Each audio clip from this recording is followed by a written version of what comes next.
Pemirsa, berikutnya kita akan melihat kabar mengenai dua kelompok warga yang terlibat perkelahian dengan menggunakan parang hanya karena selisih paham terkait patok batas lahan kebun di Kecamatan Pakue Utara, Kabupaten Kolaka Utara, Sulawesi Tenggara. Peristiwa itu membuat satu warga tewas sementara 5 lainnya mengalami luka-luka. Sejumlah warga ini terpaksa dilarikan ke puskesmas setelah terlibat perkelahian dengan menggunakan senjata tajam di Kecamatan Pakue Utara, Kolaka Utara, Sulawesi Tenggara. Tercatat ada 5 warga yang mengalami luka serius akibat terkena sabetan senjata tajam dan 1 orang meninggal dunia. Bentrokan 2 kelompok warga itu terjadi di salah satu kebun di Kecamatan Pakue Utara pada hari Selasa kemarin.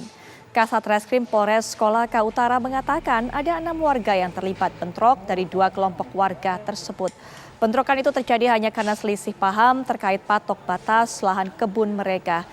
Dan hingga Rabu siang tadi, polisi telah mengamankan barang bukti termasuk 7 buah parang yang digunakan saat kejadian.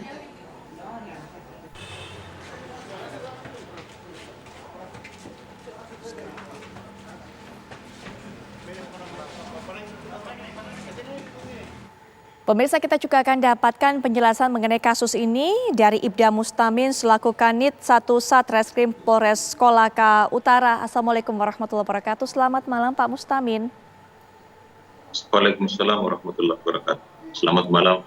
Baik, Pak Mustamin, sebenarnya duduk perkara permasalahan penyebab dari bentrokan 2 kelompok ini seperti apa, Pak? Lebih jelasnya perebutan patok tanah seperti apa?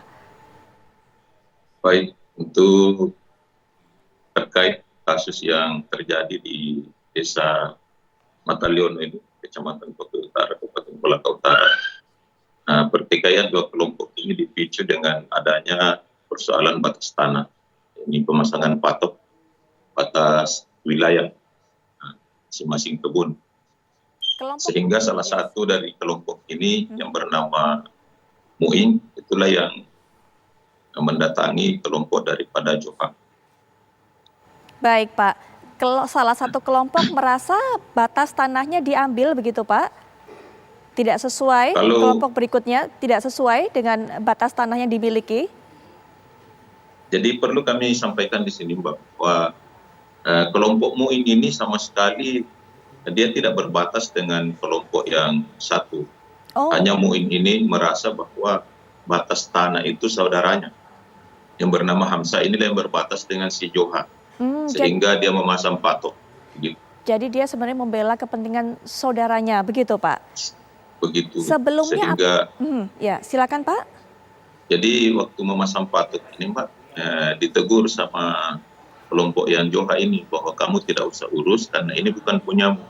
Sehingga itulah yang memicu sakit hati memanggil rekan-rekannya untuk mendatangi kembali Joha. Baik, Pak, apakah sebelumnya 2 kelompok ini pernah berseteru atau bertikai? Kalau informasi yang kami dapatkan sesuai hasil investigasi belum pernah bertikai sama sekali. Hanya karena dipicu saja dengan ucapan Joha itu mengatakan tidak perlu kau urusi karena ini bukan milik. Baik, Pak Mustamin, terakhir mungkin bagaimana kondisi korban saat ini yang sedang mendapatkan perawatan di rumah sakit? Kalau kondisi korban saat ini yang dirawat di rumah sakit umum Jafar Harun itu ada 3 orang dari kelompok Joha yang semakin hari semakin kondisinya baik dan sudah bisa memberikan keterangan dari beberapa anggota yang melakukan pemeriksaan. Kemudian kalau kelompok dari Muin ini bersama lelaki unta itu sudah dinyatakan sudah meninggalkan puskesmas setelah selesai dirawat. Baik Pak Mustamin, nanti kami akan tunjuk bagaimana perkembangan dari kasus ini. Selamat malam, terima kasih untuk keterangannya Pak.